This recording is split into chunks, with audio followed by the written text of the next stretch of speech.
Dear team, good afternoon. एक बड़ी important message है आप सबके लिए। मैंने अभी थोड़ी देर पहले एक स्क्रीनशॉट शेयर किया जहां पे यूवीसी से आईएनआर और यूवीसी से यूएसडीटी की बाई सेल हो रही है। बहुत सारे लोग ये कंफ्यूज हो रहे होंगे कि बिना कंपनी के कंसेंट के कैसे इसको लिस्ट कर दिया गया। तो मैं आपको बताना चाहूंगा, जब भी कोई कॉइन बहुत पॉपुलर होता है और एक बड़ी कम्युनिटी होती है तो एक्सचेंजेस इस तरह की एक्टिविटीज करते हैं। आपकी कंसेंट की जरूरत नहीं होती है, वो आपके ब्लॉकचेन से कॉन्ट्रैक्ट एड्रेस लेते हैं और लिस्ट कर देते हैं वहां पर। बाकी सारी डिटेल सोशल मीडिया पे अवेलेबल होती है, कहीं से कोई कंफ्यूजन नहीं होता है, वो इजीली लिस्ट कर देते हैं।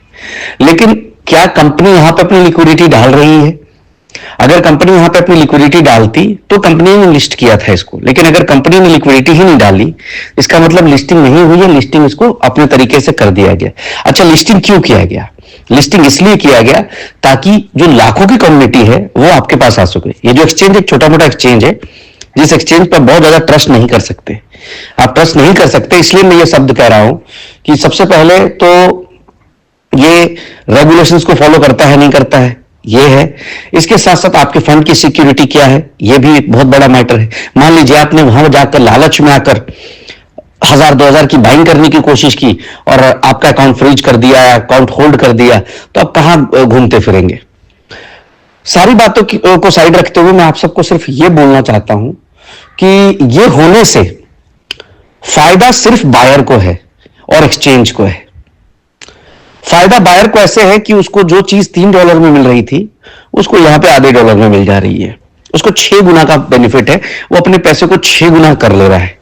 लेकिन क्या इस बात की गारंटी है कि जब वो बाई करेगा उसको सही सलामत यूएसडीटी जो डालेगा उसके कॉइन्स मिल जाएंगे? इसकी कोई गारंटी नहीं है। उसका अकाउंट सुरक्षित है, उसने हड़बड़ाहट में आके 10-20 हजार डॉलर डाल दिया, पता चला उसका अकाउंट फ्रीज हो गया, बंद हो गया, क्या करेंगे सर आप? दूसरा, ये एक्सचेंज जिसके ऊपर आप सब लोग अपनी केवाईसी कर रहे होंगे, ये आपके बैंक अकाउंट से लिंक हो जाएगा बहुत जल्दी, क्योंकि आप देख रहे होंगे ये आईएनआर का भी ऑप्शन दे रहा है, जो आपके लिए बहुत बड़ी तकलीफ खड़ी करेगा। आज नहीं, आने वाले टाइम पे आपको बहुत बड़ी तकलीफ देगा, और इतनी बड़ी तकलीफ देगा कि जिससे आपको यह लगेगा कि कहां हमने ये पाप कर दिया, क्यों हम गए इस एक्सचेंज के ऊपर। मैं बार बार पिछले 10 दिन से समझाने की कोशिश कर रहा हूं कि प्लीज अपना नुकसान ना करिए। बेनिफिट सिर्फ और सिर्फ बायर को है, नुकसान किसको किसको है? सर, पहला नुकसान उस व्यक्ति को है जो $3 में विड्रॉल कर रहा है और यहां पे आधा डॉलर में सेल कर रहा है। बेनिफिट केवल और केवल बायर को है यहां पे। दूसरा कंपनी एक्सचेंज को है। एक्सचेंज को कैसे है बेनिफिट? एक्सचेंज को पता समझ में आ गया कि एक बहुत बड़ी कम्युनिटी है, और ये कम्युनिटी अगर मेरे को $1 भी देती है ट्रेड के ऊपर, लोग कोई भी सेल करे कोई भी बाई करे। अब यहां पर सेलर कौन है? सेलर वो व्यक्ति है जो डर गया है, घबरा गया है, टेंशन में आ गया, जिसके अपलाइन ने उसका साथ छोड़ दिया है, वो सेलर बन गया इस समय। ठीक है। बायर कौन बना? बायर वो व्यक्ति बना जो ताकत से अभी भी मार्केट के जबरदस्त तरीके से काम कर रहा है, जिनकी टीम में मोटिवेशन है, लगातार मीटिंग चल रही है, एलडीपी चल रही है, वो क्या कर रहे हैं?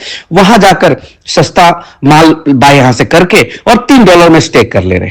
कंपनी का कोई नुकसान नहीं, कंपनी ने $3 में विड्रॉल दिया था, 3 में स्टेक कर रही है, तो कंपनी का ना तो फायदा हुआ ना तो नुकसान हुआ। ध्यान दीजिएगा, अगर कंपनी का कोई कंसेंट होता तो ना तो कंपनी का कोई फायदा हुआ ना तो नुकसान हुआ। नुकसान उस व्यक्ति का हुआ जो हड़बड़ाहट में आ गया। मैं सिर्फ अपनी कम्युनिटी को ही बोलना चाहूंगा, यकीन करिए बहुत ज्यादा समय नहीं बचा है। 21 मई में बहुत बड़ा खेल करेंगे मार्केट के अंदर। मार्केट बिल्कुल आपके पक्ष में दिखाई देगा, ऑलरेडी आज दिख रहा होगा। आप जिस तरह से ट्रेडिंग पूल के अंदर दबा के लोग आईडीज लगाना शुरू कर चुके हैं, जिस तरह से एलडीपी मीटिंग्स और हर दिन स्टेक हो रहा है। मैं तो हमेशा आपको बोलता हूं ना कि आपको टेंशन हो रही है, कुछ मत करो, कॉन्ट्रैक्ट एड्रेस जाकर चेक करो जहां पे स्टेकिंग हो रही है। आपको उसी से समझ में आ जाना चाहिए कि कमी आप में है, आपकी टीम में है, आपके अपलाइन में है, या कमी कंपनी के अंदर है। सर, जिस कंपनी ने 25, 26, 27 महीने लगातार पैसे दिए हों, उस कंपनी में अगर 1-1.5 महीने 2 महीने पैसे डिले हुए, इसका मतलब यह नहीं कि सिस्टम और कंपनी बंद हो जाएगी। अगर बंद होनी होती तो इतनी सारी एक्टिविटी जो लगातार चलते आ रही है, ये नहीं चलती, ये नहीं चलती, इतनी बड़ी तैयारी इवेंट की नहीं चलती। लेकिन लोग इसको समझते नहीं है। लोग अपने थोड़े से फायदे के लिए इस कंपनी को देखने लगते हैं, उस कंपनी को देखने लगते हैं, अलग अलग जगह अपॉर्चुनिटी ढूंढने लगते हैं। एट द एंड होता क्या है? एट द एंड वो अपना नुकसान करके आते हैं। तो पूरी कम्युनिटी को मैं यही बोलना चाहूंगा कि इस तरह के ट्रैप में मत आइए। यूनिटी मेटा यूबिट जैसी कोई भी ऑर्गेनाइजेशन नहीं है मार्केट में जो आपका साथ लंबे समय तक दे सके। Thank you so much. इस मैसेज को अपनी डाउनलाइंस तक शेयर करिए।